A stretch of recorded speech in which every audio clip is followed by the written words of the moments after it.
آخری واقعہ آپ سنیں، حضرت طلحہ بن عبید اللہ، کیا نام ہے؟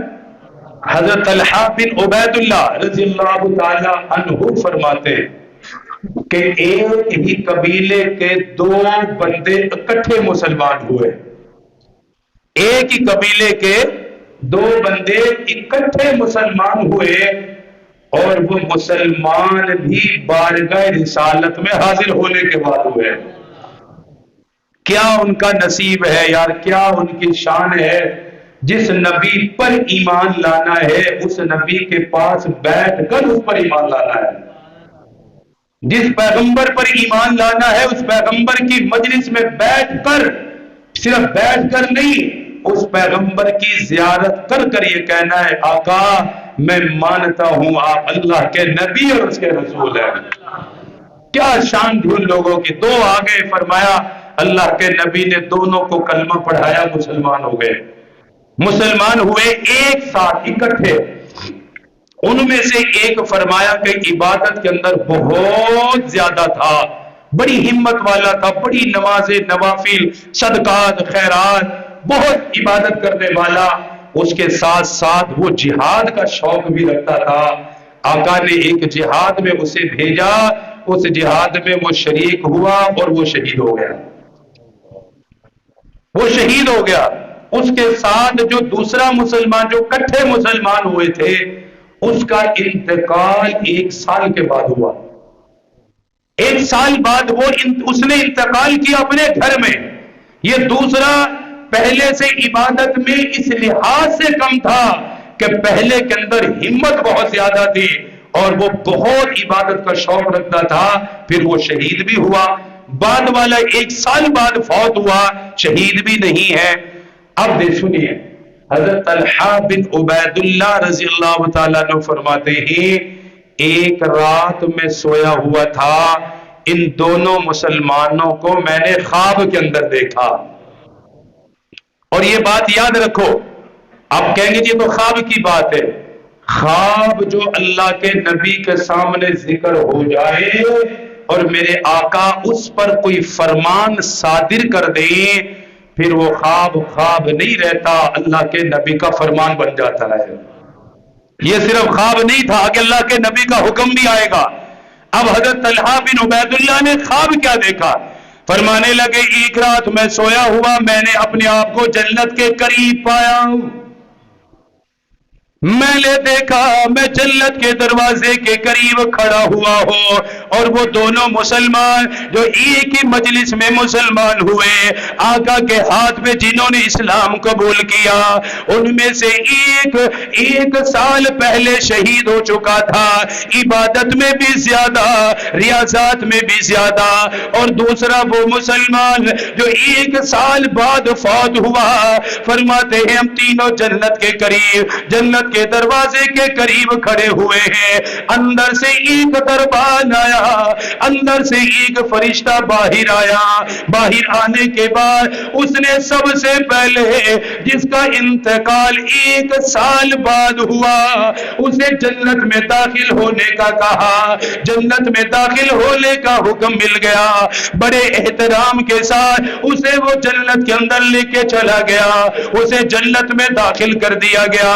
حضرت طلحہ بن عبید اللہ یہ خواب دیکھنے والے فرماتے ہیں میں بڑا حیران ہوا، یہ عبادت میں بھی پہلے سے کم ہے، اور پہلا مسلمان تو شہید ہوا ہے، اس کی عبادات بھی زیادہ، ریاضات میں بھی وہ زیادہ ہے، ابھی اسے جنت میں جانے کا حکم کیوں نہیں ملا؟ ایک سال بعد والے کو جو شہید بھی نہیں ہوا اسے جنت میں پہلے داخل کر لیا گیا۔ فرماتے ابھی میں سوچ ہی رہا تھا، ایک اور فرشتہ جنت سے باہر نکلا، اس نے اس شہید کو بھی اشارہ کیا آپ بھی جنت کے اندر داخل ہو جائیے، جنت کے اندر چلے جائیے۔ حضرت طلحہ بن عبید اللہ فرماتے ہیں یہ دونوں جنت کے اندر چلے گئے، میں دروازے کے قریب کھڑا ہی رہ گیا۔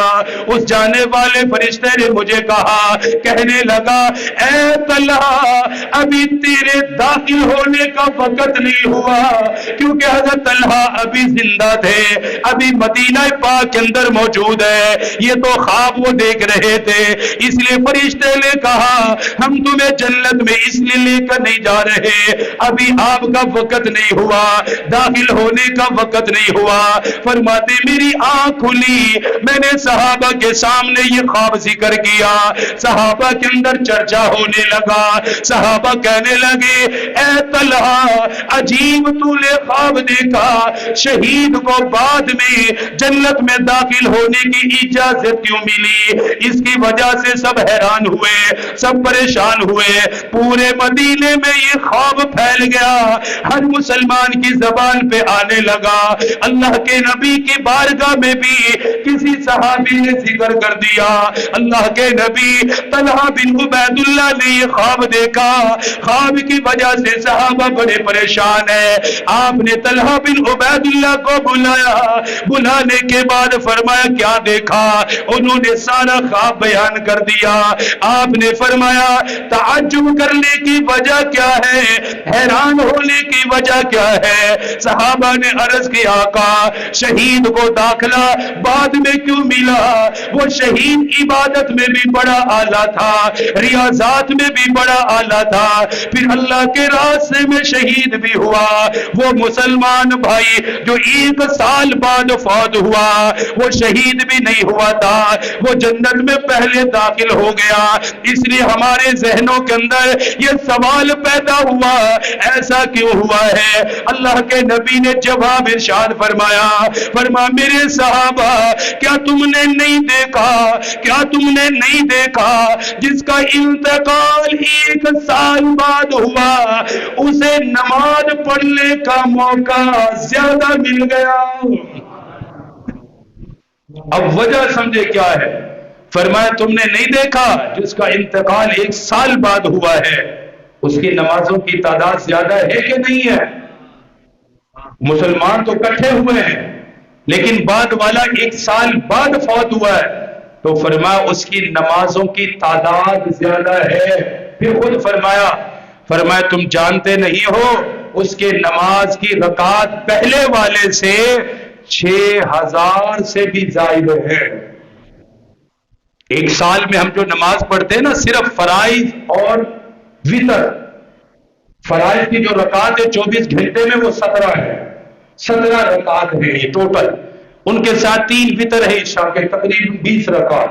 نوافل اور سنت کی میں بات نہیں کر رہا، اگر چاند کا مہینہ 29 کا ہو تو یہ تقریباً 1 سال میں 6900 سے زائد رکعت بنتی ہیں۔ اگر 30 کا مہینہ ہو جیسے انگریزی ہے تو پھر یہ رکعت 7000 سے بھی تجاوز کر جاتی ہیں۔ پھر سنت اور نوافل کی تو بات ہی الگ ہے۔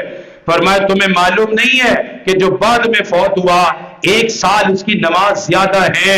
ہمیں آج تک یہ سمجھ ہی نہیں آئی کہ نماز کے قیام کا اجر کتنا ہے، نماز کے رکوع کا اجر کتنا ہے، نماز کے سجدوں کا اجر کتنا ہے، نماز کی تسبیحات کا اجر کتنا ہے۔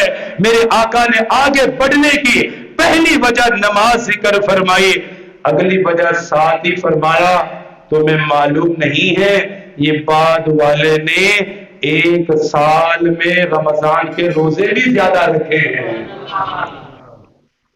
اس کو رمضان کا مہینہ بھی ملا ہے سال کے اندر۔ جی آقا وہ تو ملا ہے۔ فرمایا پھر تمہیں پتا ہے کہ رمضان کی برکات کیا ہیں، رمضان کی خیریں کیا ہیں؟ اگر پہلے والے نے 6 روزے 6 رمضان گزارے ہیں، اس نے 7 گزارے ہیں، فرمایا رمضان کے روزوں نے اسے اپنے بھائی شہید سے بھی آگے نکال دیا ہے۔